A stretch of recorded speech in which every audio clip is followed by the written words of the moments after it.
Pada video ini kita akan membahas materi unit 5, yaitu making an offer and invitation, yaitu membuat penawaran dan undangan. Yang pertama kita membahas mengenai making an offer. Terdapat beberapa occasion atau beberapa kesempatan di mana kita ingin menawarkan sesuatu kepada seseorang atau menawarkan bantuan kepada seseorang. Terdapat beberapa expression yang dapat Anda gunakan untuk menawarkan sesuatu atau menawarkan bantuan dengan cara yang sopan. Jadi offer dibagi menjadi dua. Yang pertama adalah formal offer, biasa digunakan dalam situasi formal atau digunakan pada orang yang lebih tua atau orang dengan posisi yang lebih tinggi. Informal offer digunakan pada konteks yang informal, biasa dengan teman-teman atau rekan-rekan. Kita membahas mengenai formal offer. Terdapat beberapa ekspresi yang dapat digunakan untuk memberikan atau melakukan penawaran secara formal. Yang pertama adalah may I offer you. Nah, ini diikuti oleh kata benda atau sesuatu. Contohnya dapat dilihat di bawahnya, yaitu may I offer you a stay voucher in our hotel. Jadi may I offer you diikuti oleh kata benda atau sesuatu. Dalam hal ini may I offer you voucher menginap di hotel kami. Kemudian yang kedua, I would be happy to, ini diikuti oleh kata kerja. Di I would be happy to do something. Kita lihat contohnya di bawah. I would be happy to arrange a meeting for you and my consultant. Artinya adalah saya dengan senang hati untuk mengatur pertemuan antara Anda dengan konsultan saya. Dan berikutnya, can I, ini diikuti dengan do something atau diikuti oleh kata kerja atau aktivitas. Kita lihat contohnya di bawah, can I get you something to drink? Bisakah saya mengambilkan Anda sesuatu untuk diminum? Kemudian berikutnya, would you like me to do something? Contohnya adalah, would you like me to call him to cancel the meeting? Jadi artinya, apakah Anda ingin saya menelpon dia untuk membatalkan pertemuan? Dan yang berikutnya, would you like something? Contohnya adalah, would you like a new printer to replace this one? Artinya, apakah Anda ingin printer yang baru untuk menggantikan yang ini? Kemudian berikutnya adalah informal offer yang digunakan dalam konteks informal, yaitu do you want me to do something? Kemudian do you want something? Let me do something. Kemudian I will do something. Kita simak contohnya di slide berikutnya. Contohnya adalah do you want me to drive? Artinya apakah kamu mau saya yang menyetir? Berikutnya, do you want some ice packs for your injured leg? Apakah kamu ingin ice pack untuk kakimu yang terluka? Let me open it for you. Biarkan saya membukanya untukmu. I will answer the phone. Saya akan menjawab teleponnya. Jadi, ekspresi-ekspresi ini digunakan dalam konteks yang informal. Kemudian, bagaimana caranya menerima penawaran atau menolak tawaran dari seseorang? Kita mulai dengan menerima tawaran. Terdapat beberapa ekspresi yang dapat digunakan. Yang pertama adalah yes please, I'd like to, atau I would love to. Artinya ya, dengan senang hati. Kemudian yang berikutnya, if you wouldn't mind, artinya jika Anda tidak keberatan. Dan ekspresi ketiga untuk menerima penawaran dari seseorang adalah thank you, that would be great. Terima kasih, itu akan sangat bagus. Dan thank you, that's very kind of you. Terima kasih, Anda sangat baik. Kemudian, bagaimana caranya untuk menolak tawaran dari seseorang? Terdapat beberapa ekspresi yang dapat digunakan. Yang pertama adalah please don't be bothered. Artinya tidak perlu repot-repot. It's okay, thank you. Artinya tidak apa-apa, terima kasih. Kemudian no, I'm fine, thank you. Artinya saya baik-baik saja, terima kasih. Don't worry, I'll do it. Artinya jangan khawatir, saya akan melakukannya. Kemudian section berikutnya adalah practice 1. Di sini Anda akan berlatih untuk menawarkan bantuan pada situasi-situasi berikut. Jadi terdapat situasi yang formal dan juga informal. Jadi ini bergantung kepada siapa kita menawarkan bantuan atau menawarkan sesuatu dan tergantung pada situasinya. Jadi pada situasi yang pertama adalah Anda moving office atau kantor Anda sedang melakukan pindahan.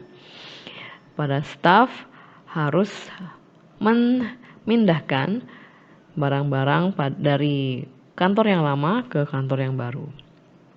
Anda memiliki mobil van dan Anda diminta untuk menawarkan bantuan kepada mereka. Jadi tulislah ekspresi atau kalimat untuk menawarkan bantuan dalam situasi ini. Yang kedua, Anda adalah karyawan baru, Anda ingin memberikan kesan yang baik pada atasan Anda. Kemudian tulislah penawaran untuk melakukan pekerjaan ekstra. Yang ketiga, situasinya adalah kantor Anda menyelenggarakan pesta tadi malam dan saat ini kondisi kantor adalah sangat berantakan, sampah di mana-mana. Kemudian piring-piring sangat kotor dan lantainya basah. Tawarkan kepada atasan Anda bahwa Anda dan teman Anda ingin menawarkan bantuan. Pada situasi yang keempat, teman Anda harus pergi untuk perjalanan bisnis. Namun dia memiliki janji temu dengan seorang klien. Dia tawarkan padanya bahwa Anda dapat menggantikannya. Situasi kelima, kantor menyelenggarakan kegiatan amal. Namun atasan Anda terlalu sibuk untuk mengorganisirnya. Tawarkan bantuan pada atasan Anda.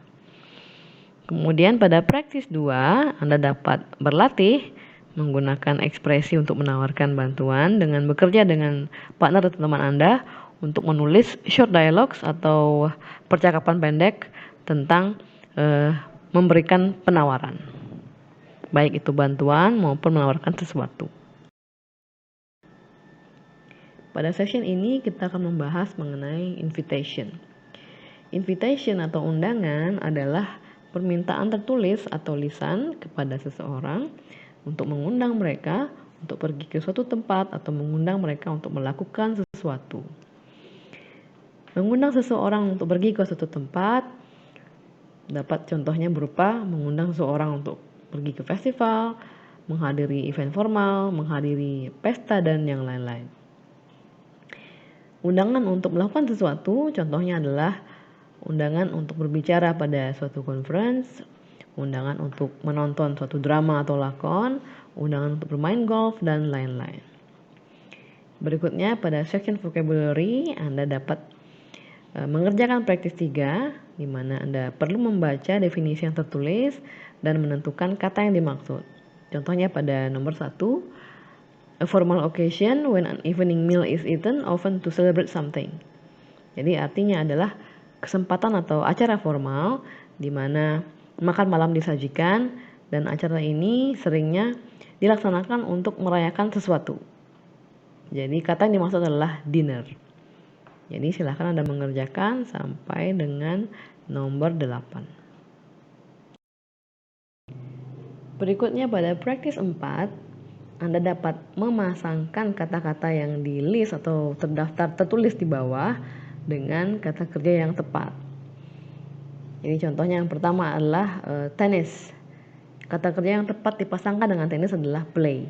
Jadi Anda dapat menulis kata tenis di bawah kata kerja play tersebut. Berikutnya adalah a drive. Kata kerja yang tepat dipasangkan untuk a drive adalah go for a drive. Silakan melanjutkan sampai dengan yang terakhir yaitu a cup of coffee.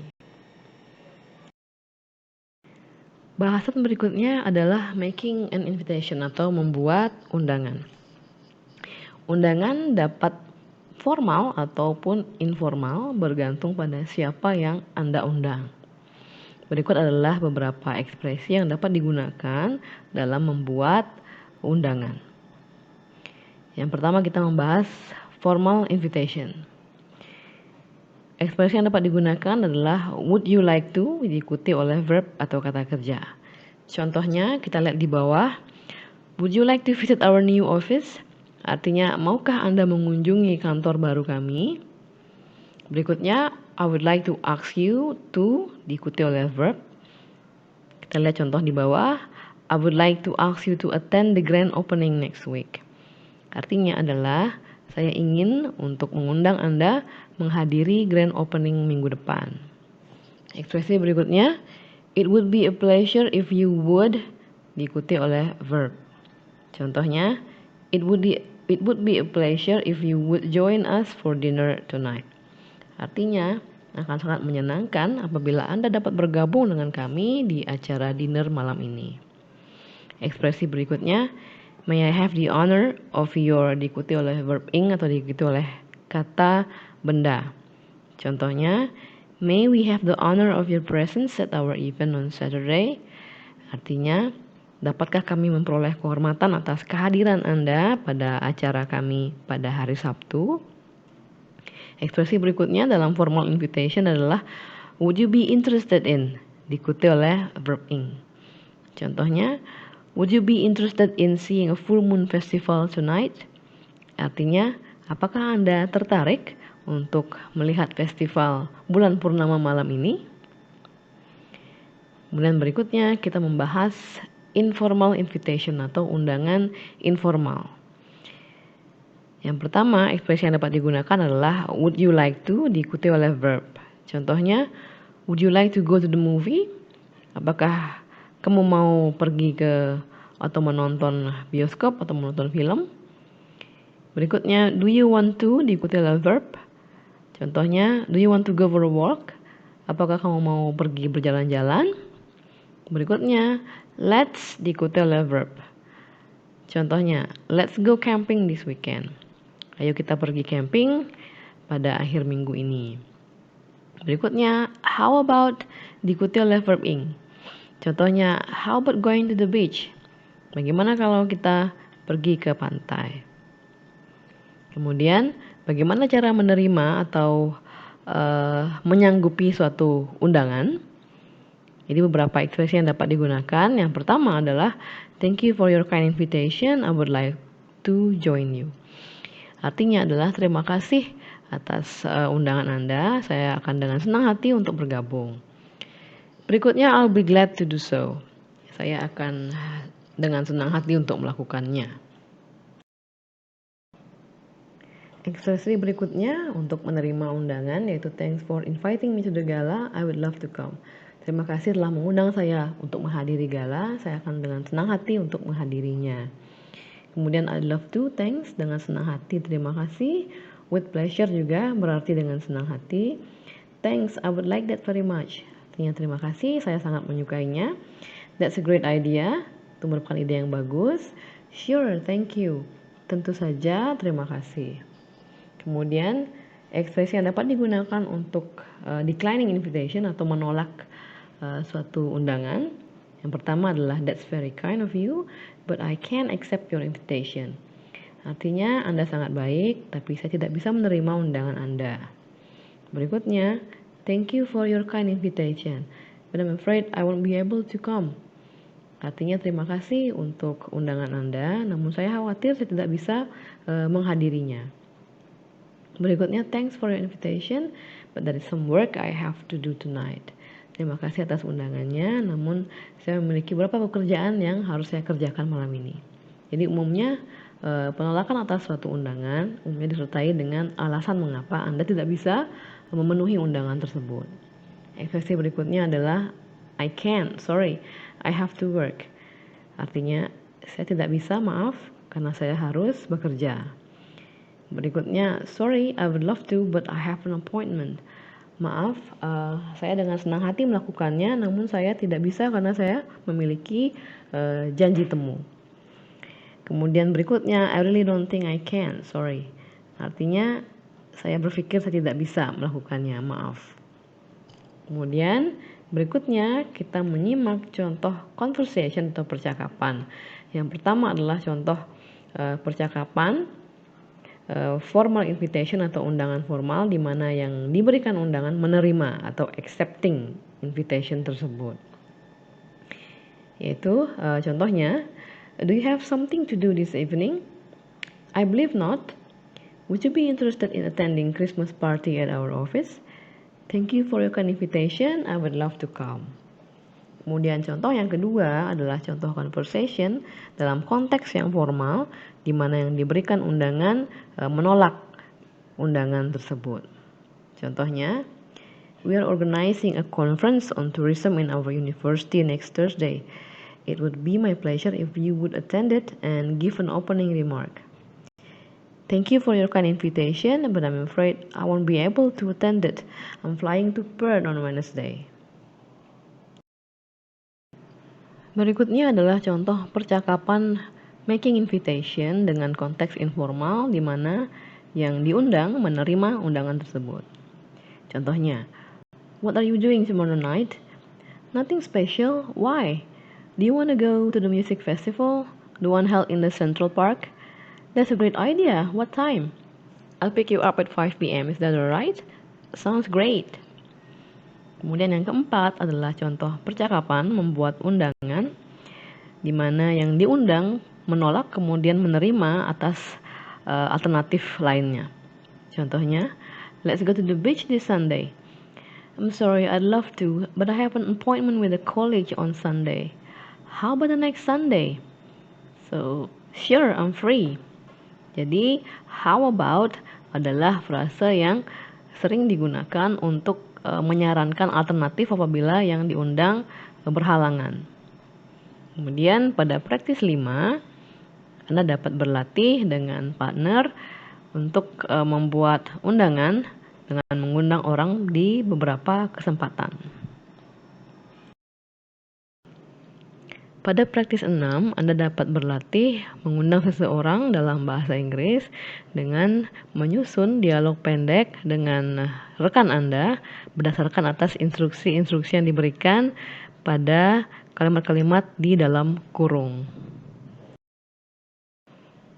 Saat kita menerima kunjungan dari seseorang yang berasal dari luar negeri, sangat umum apabila kita mengajak mereka berkeliling untuk melihat atraksi wisata terdekat di waktu luang mereka. Atraksi wisata apa yang terdapat di kota Anda dan apa yang ditawarkan oleh masing-masing atraksi wisata tersebut dapat Anda jelaskan pada praktis 7. Anda dapat berlatih lebih lanjut untuk membuat undangan dengan mengundang partner Anda ke tempat wisata tersebut dan jelaskan mengapa tempat tersebut adalah tempat yang harus dikunjungi. Section berikutnya adalah section reading. Seperti dijelaskan pada siklus hidup produk bahwa pada momen tertentu suatu produk akan mencapai tahap kedewasaannya dan akhirnya akan mengalami penurunan permintaan.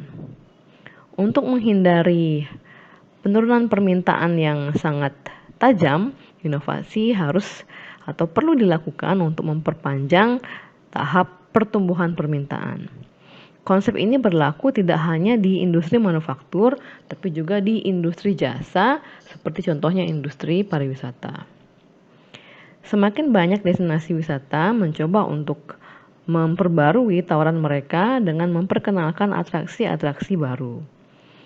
Salah satu contoh dari upaya ini adalah dengan menyelenggarakan festival. Penelitian mengindikasikan bahwa festival adalah atraksi wisata yang tumbuh sangat cepat. Negara-negara Asia dan Pasifik telah menerapkan ide ini dan memperkenalkan berbagai festival yang menarik untuk meningkatkan kinerja dari sektor pariwisata mereka. Pada section reading, bacalah artikel mengenai salah satu festival yang sangat populer di Bali, yaitu Sanur Village Festival. Setelah membaca artikel tentang Sanur Village Festival, silahkan berikan pendapat Anda terkait dengan statement-statement berikut. Yang pertama, apakah Anda setuju bahwa festival adalah salah satu cara untuk menginovasikan destinasi wisata? Jelaskan jawaban Anda dengan alasan.